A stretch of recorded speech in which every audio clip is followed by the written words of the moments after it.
Hello friend, आप सबका राय coaching centre में हार्दिक हार्दिक अभिनंदन है। अगर आप हमारे इस चैनल पर नए हैं तो कृपया कर इस चैनल को सब्सक्राइब करें तथा इस वीडियो को लाइक एंड शेयर अवश्य करें। आज हम मॉडल एक्टिविटी के अंतर्गत क्लास 8 के इतिहास के प्रश्नों के उत्तर आपके समक्ष प्रस्तुत करने वाले हैं। चलिए देखते हैं। नीचे दिए गए प्रश्नों के उत्तर दीजिए। 1 नंबर, 18वीं शताब्दी में मुगल शासन पतन के द्वार पर खड़ा हो गया था। इस पतन के कारणों को आप किस प्रकार वर्णन करेंगे? चलिए इसको देखते हैं।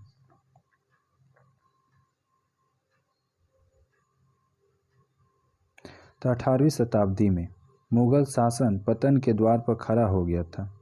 इसके पतन के निम्नलिखित कारण थे।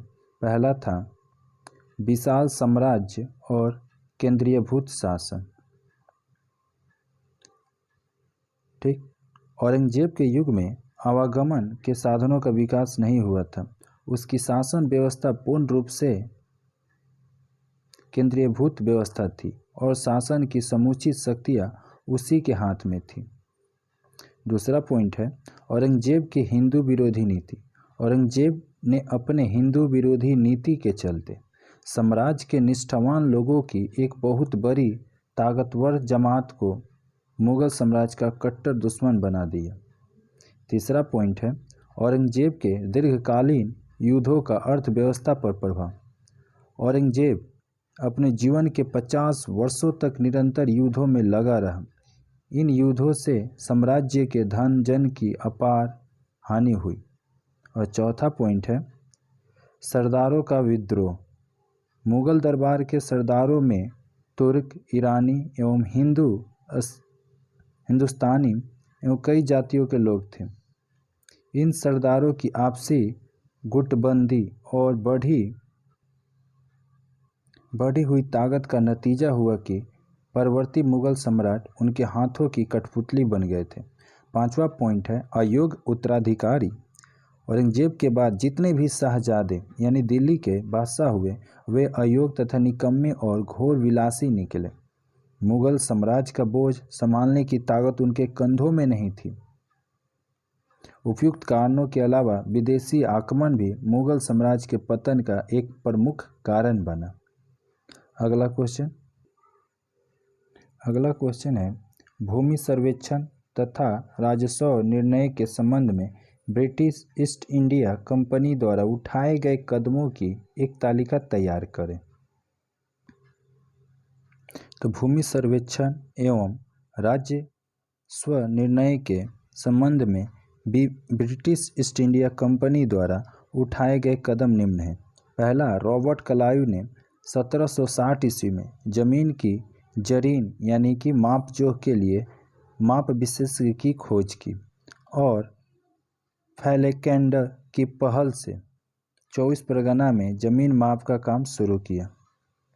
दूसरा है 1770 ईस्वी में मुर्शिदाबाद में कंपोलिंग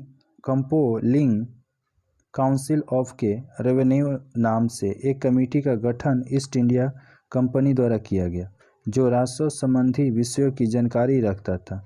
इसी बोर्ड का नाम 1786 ईस्वी में बोर्ड ऑफ रेवेन्यूज कर दिया गया। तीसरा है 1772 ईस्वी में हेस्टिंग ने इजारेदारी बंदोबस्त को लागू किया जिसके तहत 5 वर्षों तक जमीन सबसे अधिक बोली लगाने वाले व्यक्ति को दी जाती थी। चौथा है 1790 ईस्वी में इजारेदारी व्यवस्था को हटाकर ब्रिटिश कंपनी ने 10 वर्षों का बंदोबस्त लागू किया। और पांचवा है गवर्नर जनरल लॉर्ड कॉर्नवालिस के समय इन व्यवस्थाओं को हटाकर बंगाल में 1793 में चिरस्थायी बंदोबस्त को प्रारंभ किया गया। अगला है उपयुक्त तथ्यों के आधार पर नीचे दिए गए विवरणों को पूरा कीजिए।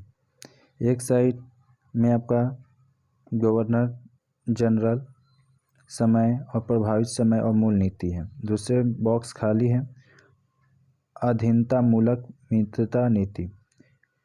तो लॉर्ड वेलेजली उसके नीचे हो जाएगा 1798 का समय था। प्रभावित राज्य हैदराबाद और मैसूर।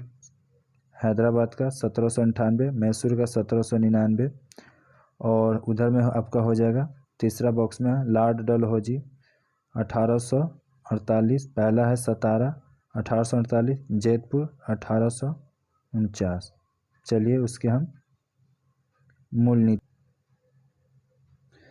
तो मूल नीति, भारतीय राजाओं को अपनी विदेशी संबंध कंपनी के नियंत्रण में अस्थायी करना होता था। जो भी बात दूसरे राज्यों से करनी थी कंपनी के माध्यम से ही संभव हो सकती थी।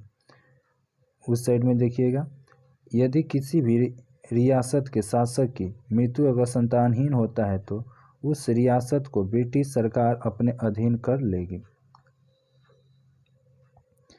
इधर में 2 नंबर, प्रत्येक राज्य को अपनी राजधानी में एक अंग्रेजी रेजिडेंट को रखना पड़ता था तथा कंपनी को पूर्व आज्ञा के बिना राजा किसी भी यूरोपीय को अपनी सेवा में नहीं ले सकता था। दूसरा नंबर, ईस्ट इंडिया कंपनी की अनुमति के बिना रियासतों को उत्तराधिकारी के रूप में दत्तक पुत्र बनाने का अधिकार नहीं होगा। जय हिंद, जय भारत, वंदे मातरम।